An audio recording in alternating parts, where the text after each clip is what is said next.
Linda. Hiya. It's been fantastic, I must say. Everything's been upbeat, and I've been put on at a perfect slot just behind the martial arts and the keep fit and the kung fu. So I think it fits in very apt with what I want to talk about regarding domestic abuse. First of all, I'm on the committee of the Ellen Strange Memorial Committee. Has anybody ever heard of Ellen Strange? Put your hand up, yeah? Yeah. Oh, we've got one, two. Oh, a few over there, that's brilliant. Ellen Strange was murdered by her husband in 1761 up on Alcombe Moor. She'd had a night out with her husband down in the village. A disagreement had happened and she decided to walk home. Her body was found on the moors, hidden underneath some rocks. And throughout the time since her murder, walkers who've been up on the moors have picked stones up and placed them on top of a pile of stones, and that has now become the only man-made monument for a victim of domestic abuse, which I think is just amazing that that's happened. It should never have happened, but it's great that we're actually highlighting that domestic abuse does go far, far back.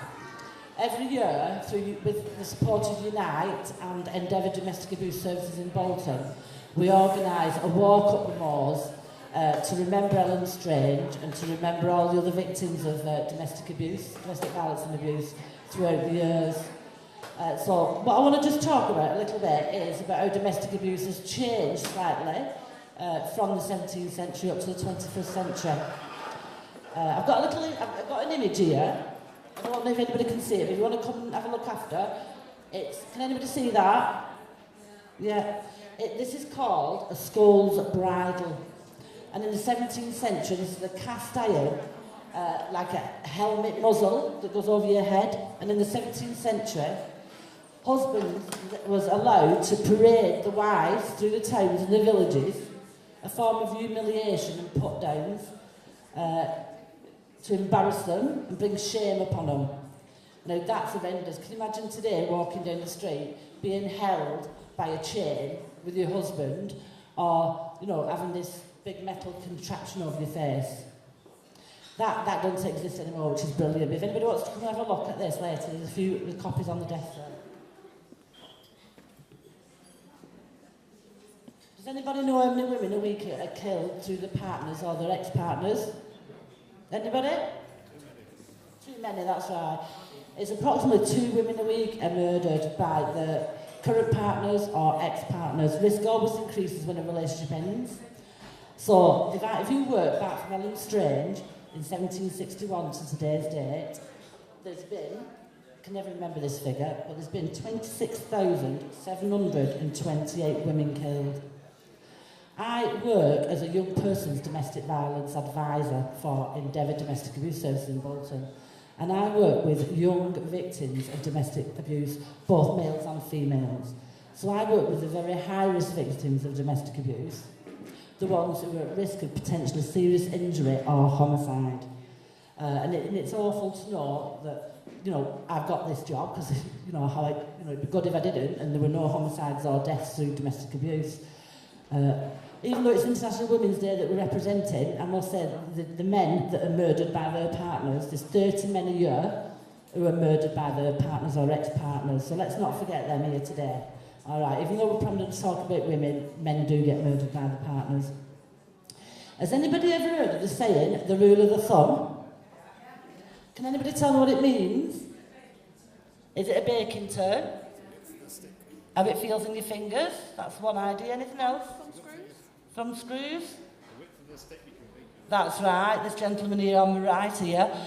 The rule of the thumb came from, in the 17th century, that you could actually beat your wife with a stick as long as it was no wider than your thumb. So it's a lot different than baking and feeling it, but that's a good point to put across. Obviously, that's not allowed today, but that's where the rule of the thumb, you're under the thumb. You've all heard of that saying, under the thumb. Well, that comes back from centuries ago, where it was, if you could beat your wife with a stick as long as it was no wider than your thumb. There's one in 4 women and 1 in 6 men will be a victim of domestic abuse throughout their life. There's usually 35 assaults before a victim contacts the police, and that's even more assaults if it's through the hard-to-reach communities, whether you're disabled or different cultural groups. I've mentioned about my role a little bit, about working with young people. Quite a number of years ago, there was a pilot scheme that set up in Swansea by CARDA, which was represents Coordinated Action Against Domestic Abuse. And from that, all across the country, we have something called MARAC. And MARAC is a multi-agency risk assessment conference. So every time there's an incident with the police now, they will ask the questions, and it's 26 questions. And if you score 14 or above on that questionnaire, you're a high-risk victim, and that referral will come into our service. And it's fantastic that there's this and this support going on. But obviously we've got the austerity, and that's having a massive, massive impact on domestic abuse. We have 305 women's refuges in England and Wales, and that soon could possibly be cut by 67% due to the new changes in the housing benefit regulations. It approximately costs £395 a week for a women's refuge for you to stay there with your family, with all your children, it's a lot of money, and it takes women who are working out of that bracket because they can't afford to pay that rent on that accommodation. So often women who are working don't have access to refuge accommodation because they just can't afford it. And now what they're taking away is that other support. We need more refugees. We need more money going into funds from the government into domestic abuse, and not having our domestic abuse services caught.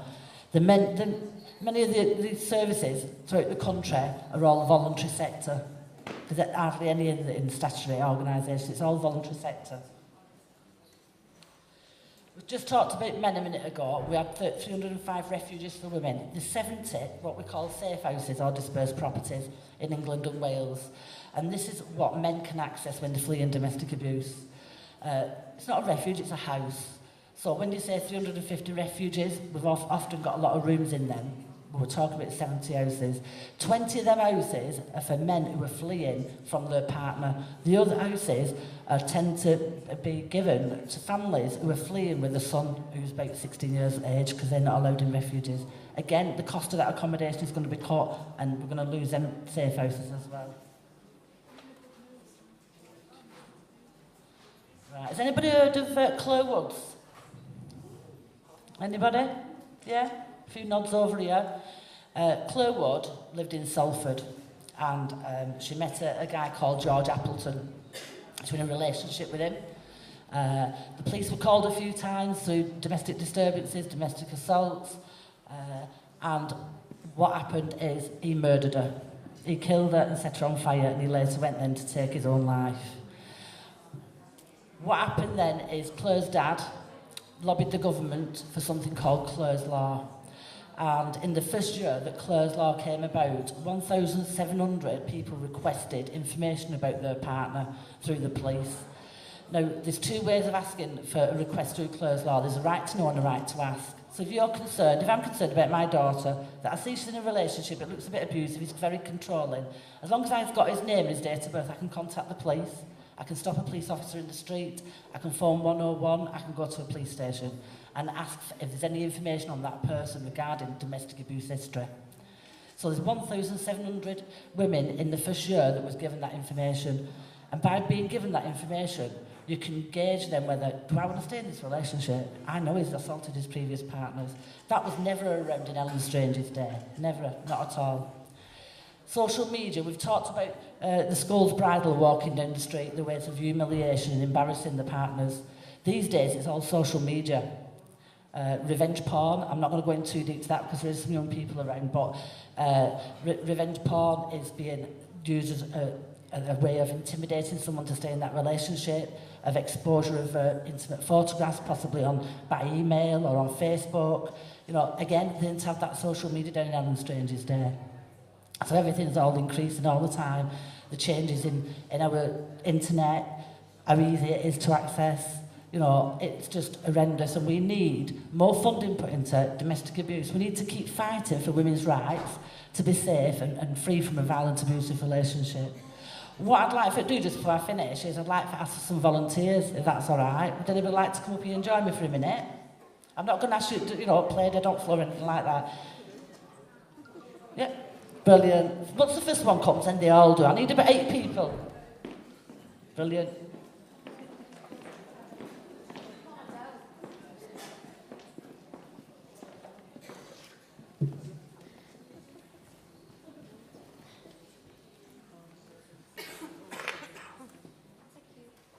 We just have one more.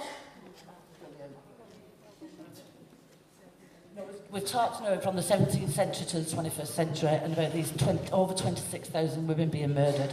That, to me, is going to increase because of the government's austerity programme. It's putting pressure on families, on relationships due to like the benefit courts, benefit sanctions, housing benefit, bedroom tax. All this is going to increase domestic abuse. What I've asked everybody to come up here and do now today, these are real people. These are when we do our walk up to Ellen Strange Memorial every year. This is who we lay a stone for, Ellen Strange and all the other people who's been murdered. And this is just a tiny, tiny fraction. I've got piles on my desk there, on the table. It's not a desk, it's a table. Of women and men and children who've been murdered by their partners. So what I'd like to do is just introduce, if you could come up one by one, show the photograph and just say what it says on the paper.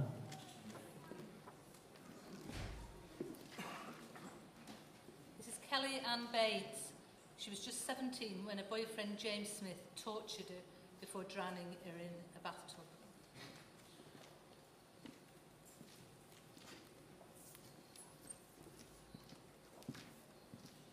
Anastasia Wykina, aged 23, was sexually assaulted and killed by her boyfriend after a row over Christmas presents.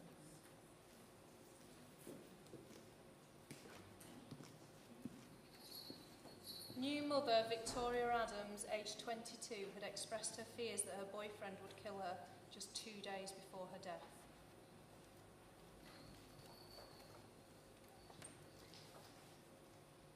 Kaylee Ann Palmer, 16-year-old.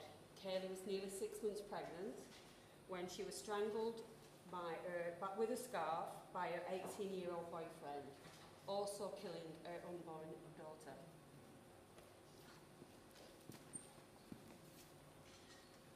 Yvonne Walsh, aged 25, and her son Harrison, 7 months. Both died after her partner used a ligature to strangle her and then strangle her son as he slept in his cot.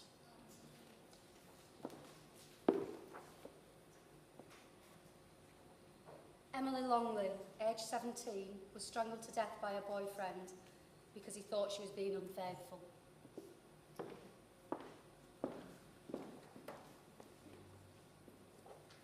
Samantha Medland, aged 24, was stabbed in the face, head and neck by her estranged husband when she met him to hand over some of his belongings near her workplace in Brighton.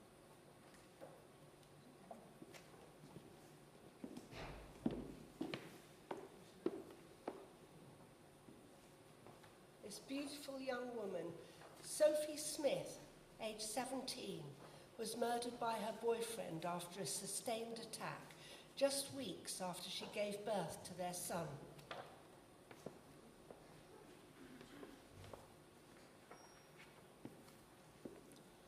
It's very quiet. That's heartbreaking, isn't it?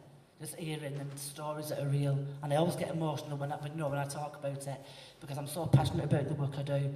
There should be nobody being killed and murdered at the hands of the partner, whether that may be male or female. There should be no child who jumps on daddy's back to protect his own mum and get murdered and killed in that way. That shouldn't be happening this day and age. But from Ellen Strange in 1761 to 2018, that's still happening. We turn the news on, we hear it, somebody's been found, they've been stabbed, her husband's been arrested, the boyfriend's been arrested. We need to lobby, we need to support, and we need to encourage everybody who's in an abusive relationship to go for closed law, go to a domestic abuse service and get some help and some support, because there is people out there. And I'd just like to say thank you very much for listening.